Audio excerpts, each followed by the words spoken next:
Hello students, welcome Sushant learning platform. तो आशा करते हैं आप लोग अच्छे होंगे। उसके साथ ही हम लोग नेक्स्ट हिस्ट्री का पार्ट 2 आज हम लोग शुरू करते हैं। क्लास 9 का ही है। तो हमारा चैप्टर है वन, समाज और उपनिवेशवाद। उपनिवेशवाद का मतलब हुआ कॉलोनियलिज्म। कॉलोनियलिज्म क्या है? यानी कि किसी शक्तिशाली देश का, किसी भी ताकतवर देश का अगर किसी दूसरे देश पर कब्जा हो जाए तो क्या हो गया?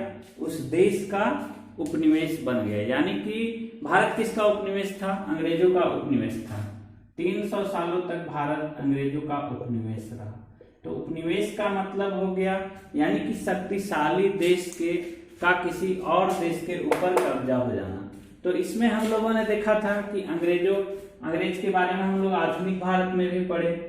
तो अगला चैप्टर है हमारा कि वन समाज यानी कि फॉरेस्ट सोसाइटी कैसे उपनिवेशवाद के कब्जे में आया, यानी कि उपनिवेशवाद के अंदर कैसे आया।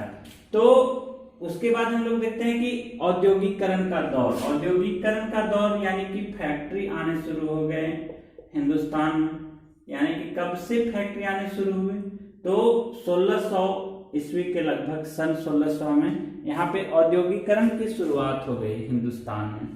तो औद्योगिकरण की शुरुआत होने के बाद क्या होगा? डिफॉरेस्टेशन शुरू हो गया। यानी कि जंगल को काटा जाने लगा। क्यों? यानी कि पूरी जंगली दुनिया का, यानी भारत के जितने भी जंगली वन लैंड थे उनका 9.3% भाग पे औद्योगिकरण हो गया, यानी कि फैक्ट्री की स्थापना हो गई। तो सन 1600 में क्या होता है? हिंदुस्तान का कुल भाग का 1/6 हिस्सा पर ही मात्र खेती हो रहा था।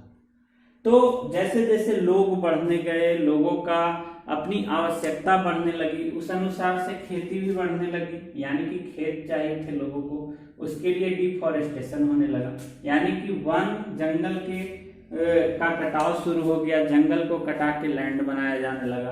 तो औद्योगिक आने से क्या होता है कि औद्योगिक जब आता है तो लकड़ी की आवश्यकता होती है, वुड की आवश्यकता, फर्नीचर की आवश्यकता। तो वन को काट के इसका इस्तेमाल किया जाने लगा। तो हम लोगों के सामने एक बहुत बड़ा क्वेश्चन टपकता है, वो क्वेश्चन हम लोग देखते हैं। तो क्वेश्चन हमारा है कि भारत में वन भूमि की कटाई का कारण क्या था? यानी कि अंग्रेज के शासन काल में वन भूमि का कटाई का कारण क्या था? तो ये हमारा 5 मार्क्स का VVI क्वेश्चन है, यानी कि वेरी इंपॉर्टेंट क्वेश्चन है। ओके, तो पहला पॉइंट है हमारा कि वन का कटाई का मुख्य कारण था जनसंख्या वृद्धि। समझ रहे हैं? ठीक है। इंडिया में तो लोग समझते नहीं हैं, विश्व में दूसरा नंबर पर आता है जनसंख्या के मामले में भारत। ठीक है। तो जनसंख्या जैसे जैसे बढ़ने लगा, यानी कि आबादी बढ़ने लगी।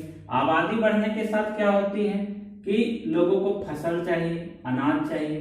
तो अनाज उत्पादन के लिए फिर जमीन उतना नहीं था, तो इसीलिए डिफॉरेस्टेशन किया गया, यानी कि वन भूमि को काटा गया। पहला मुख्य पॉइंट है। दूसरा पॉइंट है कि अंग्रेज लोग चाहते थे कि भारत से महंगे महंगे फसल का उत्पादन करके यूरोप के बाजारों में बेचा जाए। तो यूरोप में उस टाइम क्या था? जूट का बहुत ज्यादा मांग था, कपास का बहुत ज्यादा मांग था, और भारत का सूती वस्त्र बहुत प्रसिद्ध था। तो उन लोग चाहते थे कि इकोनॉमिकल चीजों का हम ज्यादा से ज्यादा मतलब व्यापार करें भारत से।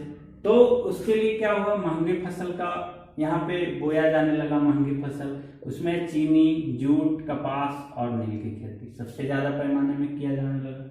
तीसरा बहुत इंपॉर्टेंट पॉइंट है कि अंग्रेजों को लगता था कि फॉरेस्ट जो जंगल है वो बेकार की चीजें हैं। उन लोगों को जिस चीज से फायदा नहीं होता था, उन लोगों को लगता था कि वो सभी चीजें बेकार की चीजें हैं। तो जंगल अंग्रेजों को बेकार लगता था, उनसे उनकी कोई कमाई नहीं होती थी।